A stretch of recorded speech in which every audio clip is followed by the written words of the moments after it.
আমি হইলাম আমের রাজ্যের আমসুন্দরী হালিমা। আম দিয়ে দুধ দিয়ে ভাত খাবো না তা কখনো হয়? তাই তো আজকে বসে পড়লাম গরম ভাত দিয়ে দুধ দিয়ে আর আম দিয়ে খাওয়ার জন্য। প্রথমে গরম ভাত চামচ দিয়ে নেড়ে নেড়ে ঠান্ডা করে নিয়েছি, দেন দুধগুলোর সম্পূর্ণ ঢেলে দিলাম। দুধের সাথে ভাতগুলো মিশিয়ে নিচ্ছি, এবার ঠান্ডা করে নেওয়ার পালা। ফ্যানের উপর কোলবালিশের উপর রেখেছি যাতে বিছনাটা গরম না হয়, খাওয়া দাওয়ার পর ঘুমাইয়া পড়বো এই জন্যে। আর ভালোভাবে নেড়ে চেড়ে নিচ্ছি যাতে ঠান্ডা হয়। আর এই তো আম আম দিয়ে দুধ দিয়ে ভাত খেতে কার না ভালো লাগে? আমার তো একটু বেশি ভালো লাগে, কারণ আমরা আমের রাজ্যের মানুষ ভাই, বেশি বেশি আম খাবো এটাই তো আমাদের কাছে বড় ব্যাপার না। এটা তেমন কোনো ব্যাপার না, একসাথে 4টা 5টা কেন আরও বেশি খেতে পারি আম, এরকম 10টা 20টা আম একসাথে এক জায়গাতে বসেই খেতে পারি, এটা কোনো ব্যাপার না আমাদের কাছে।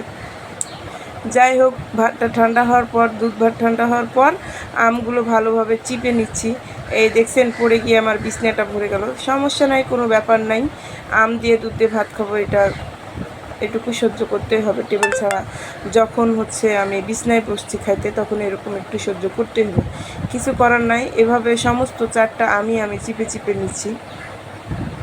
আমগুলো ভালোভাবে হাত দিয়ে কচলায় কচলায় চিপে নিচ্ছি। আম দিয়ে ভাত খেতে কিন্তু আমার সেই ভালো লাগে, আমার খুব পছন্দ এবং ফেভারিট খাবার। যেমন কেউ কেউ দুধ দিয়ে কলা দিয়ে পান্তা খাই, আমি তেমন আম দিয়ে ভাত খাচ্ছি দুধ দিয়ে। আমিও কলা দিয়ে পান্তা খাই, কিন্তু আম দিয়ে খেতে মন চাইলো, তাই আজকে শুরু করেছি। তো চলেন শুরু করা যাক। বিসমিল্লাহ বলে আল্লাহর নাম নিয়ে বাটিটাই সামনে নিলাম যাতে দুধ বিছনায় না পড়ে। দেন বিসমিল্লাহির রহমানির রহিম, খাওয়া দাওয়া শুরু করলাম। ওরে স্বাদ, কি যে স্বাদ! প্রত্যেকটা চুমুকে মনে হচ্ছে অস্থির স্বাদ লেগে আছে, কানায় কানায় ভরপুর, মুখ খালি মৌ মৌ করছে, জিভলার আত্মাটা হার্ট অ্যাটাক করলো, চলে যাচ্ছে আজকের মতো খেতে খেতে।